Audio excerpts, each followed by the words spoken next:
Before you come to Branson, go to explorebranson.com and learn everything about the show here today and the other shows we've been talking about. I'm here with Pam Yancey, who's the president of the Branson Chamber. She's my new co-host. That's right. And we're having a great time meeting folks here in Branson. And we just want you to kind of experience before you come. You can it's almost like walking through a cafeteria, right, Yeah. Ms. Pam? You kind of pick and choose some of the best entertainment attractions and places to visit here in Branson. And the great thing is, there are no bad choices, right? That's right. Whatever No bad you choices. pick, you're gonna love it and be happy with it. Well, one thing, you got to know when to hold them and know when to fold them. When to fold them, and that's what Rick McEwen is here.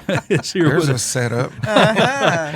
Rick McEwen is the gambler. Kenny Rogers show at the Little Opry Theater, which is really one of my favorite theaters. One of the most intimate, personal, up close and personal theaters, I think, in Branson. They're all wonderful, but there's something special about the Little Opry. Let me tell you, when you can stand on stage and look people in the eye, and the front row is probably 4 feet, 5 feet away from you, and the back row is 20 feet away from you. You can see them when they're laughing, when they sing along. Every now and then there's a tear comes their eye when we do some of the love songs, because it brings back a lot of memories for folks. I bet it does. Yeah. Rick, I can remember back in the 60s, my mom had Kenny Rogers and the First Edition album and used to play that all the time. I grew up listening to Kenny Rogers. Right before he passed away, came to Memphis, where we are. Somebody gifted my wife and I a pair of tickets to the Orpheum Theater downtown Memphis to go see Kenny Rogers, and we both had a wonderful time. You know, that's what I get on a daily basis. People come to the show, and a lot of them say, my husband proposed to me at a Kenny Rogers concert. We went on dates, 3 or 4, 5, 6 Kenny. They'd travel hundreds of miles to go to a Kenny concert just because of the memories, and all the way back into the First Edition. Well, so about your first memories. Take us back to your... The first time that I actually got to meet Kenny was in 1977, and he had just signed with United Artists. He'd become, from Kenny Rogers First Edition, had a time where he was off, out of music for a while, and but when he had first signed back with United Artists, I was a block down the street. He was up at George Jones's Possum Holler in Nashville. That was the name of the place. And they were trying to get him a record deal. And I was down at a place called Webb Pierce's and playing for Webb. There stand. You remember Webb Pierce? Anyway. Webb Pierce. So we're down here, and some people come walking in the door, and they're like, hey, you remember that Kenny Rogers guy from the First Edition? I said, yeah. And they said, well, he just signed a record deal with United Artists up at Possum Holler while he was up. And I was like, well, that's kind of cool. And then the next thing we knew around Nashville was that Lucille was out, the Gambler was out, and he's selling out arenas. Wow. It was so magnetic for everybody. When you're kind of connected to one genre, which he was, the sound he had with the First Edition, yeah. there was no sound like that. No. And when he left and that you kind of ended, you wonder what's going to happen next, And then when he started doing the country can't be for Kenny. But my goodness, were we wrong? We were wrong on that. Yes. One. Yes. And the duets. Yes. Some of my favorite. I actually do a couple of 2 or 3 duets in my show, and I sing both parts. Now you look at me kind of surprised, but Dottie West had a range that was in my range. I sing unusually high for my age. Okay.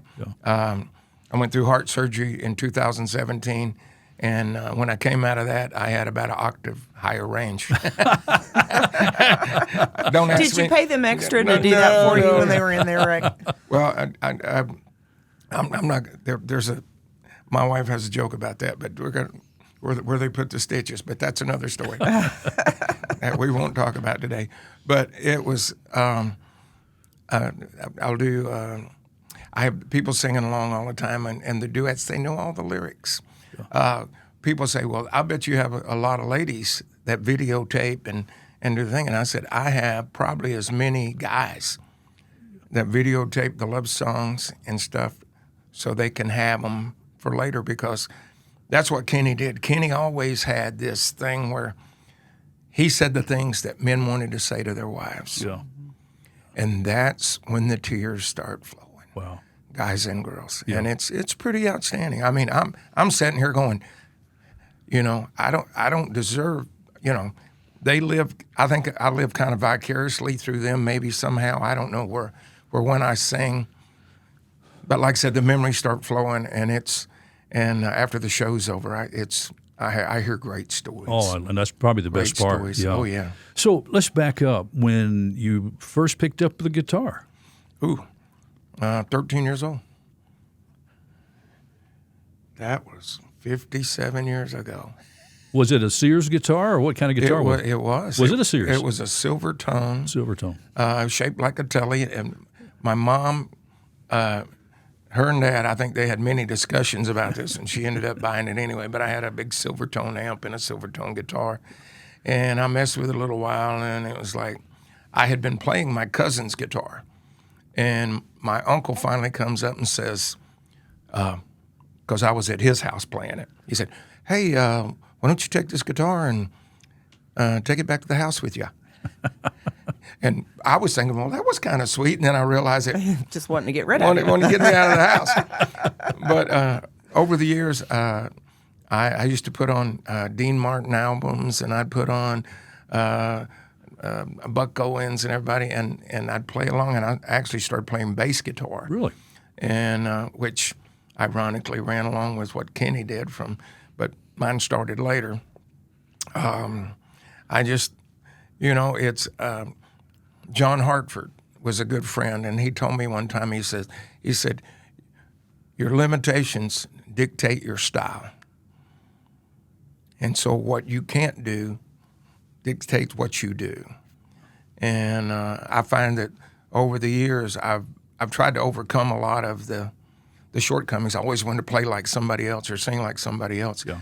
And now finally at my age, I'm able to sing like somebody else, and several people actually, and I have a range to do it. And I have guys my age that says, "How do you do that?" And I said, "Well, you just do it every day." Yeah. Funny. I think we're all kind of like that, Pam, in some way, where I remember my early days. I started in broadcasting when I was 14 years old, and I was in the era, of course, when disco was big. So there was announcers like in Memphis, like Rick Dees, who became a national big time. He had a song called "The Disco Duck" and everything. Yeah. There was that era, and so you always wanted to kind of sound like these other radio people, always trying to mimic or have that kind of sound. But as you get older, you kind of learn who you are and kind of where you fit, and just kind of go with it. And it's just really neat to see how that comes together. So the time you started becoming interested in doing Kenny and doing Kenny Rogers. I've had people asking me for 20 years. They said, you should do Kenny Rogers. You should do it. You sound just like him. And I said, well, I'm not trying. I mean, that's my voice. And I get a lot of people say, you even sound a little bit like him when you talk sometimes. And I'm like, maybe I'm tired. But actually about 4 years ago, I really started getting serious about it. And actually it was 5 years ago, because I called his old road manager that I knew from Nashville, and I asked him, I said, what do you think about me doing a tribute to Kenny? And he said, he had a couple of light expletives, and he said, he's not even dead yet. And I just took him for face value, and I said, okay, I'll wait. And I did. And so in 2022, I stepped out on that stage, and I started doing his songs. And people were like, after the show's over, they were like, this is great. This is. We were doing this. We were closing our eyes. Yeah. And we thought we were hearing Kenny. Yeah. And I said, that's the only thing I can guarantee. I said, people come to the show and they said, you look a little like him.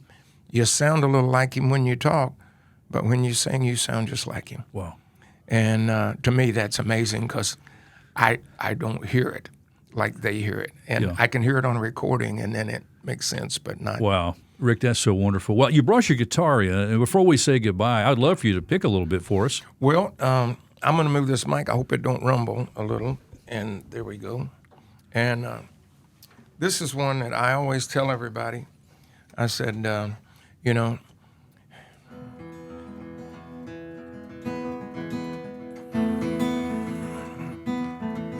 I always tell them, I said, now, when I start singing, I need you to turn it loose, okay? I'm not talking about none of this, oh, that's nice. Yeah. I'm talking about scream, shout, and holler, jump up and down, throw babies up in the air kind of response. Because if you don't, when I get done with the show today, I'm just going to quit and not do another show. Till tomorrow at 5 o'clock at the IMAX. Anyway, let's see what you think. I want to send this out to everybody out there that ever loved Kenny Rogers' music. On a warm summer's evening, on a train bound for nowhere, met up with a gambler. We were both too tired to sleep. We took turns of staring the window at the darkness. Boredom overtook us. He began to speak. He said, son, I've made a life out of reading people's faces, knowing what the cards were by the way they held their eyes. So if you don't mind me saying, I can see you're out of aces. For a taste of your whiskey, I'll give you some advice. Let's just sing the chorus. You got know when to hold 'em. Come on now. Know when to fold 'em. Everybody at home. Know when to walk away. Know when to run. You never count your money. When you're sitting at the table, there'll be time enough for counting when the dealing's done. All right. All right. Oh, my goodness. That was awesome. Mr. Rick McEwen, Kenny Rogers at the Little Opry Theater at the Branson IMAX, the Entertainment Center. Give us show times and ticket information. You can go online. You can go to rickmcewen.com, or you can go to bransonimax.com and look for live shows. You can buy your tickets online, and or you can buy them at the box office right at the theater. We're pretty reasonable, so I think it's worth it. My guarantee is if you come to my show and I don't sound exactly like Kenny, I'll give you your money back. Oh, that's a deal, Pam. No, I don't know if anybody's doing that, but I'll guarantee that because I'm pretty confident. That's awesome. That's what's going on. So, Rick, thank Put your you. money where your mouth is, oh, right? by the way, feel free to bring all your cameras and videos. And I have people that videotape. I do a song Through the Years. They videotape it, and I said, when it gets to your anniversary, play it. I said, I don't know if you can all afford a wedding singer or an anniversary singer. I said, I don't care if there's 1,000 people out there or 100 or 10 of you or just you two at McDonald's splitting a sausage biscuit. There you go. It's about you two. That's what when it we is. do our anniversary. So, Rick, this has been so great. Thank you so much for stopping by. Mr. Kenny Rogers, thank you so much. thank you guys for having Appreciate me. it. Thank All you. right. Rick. Thanks, Pam.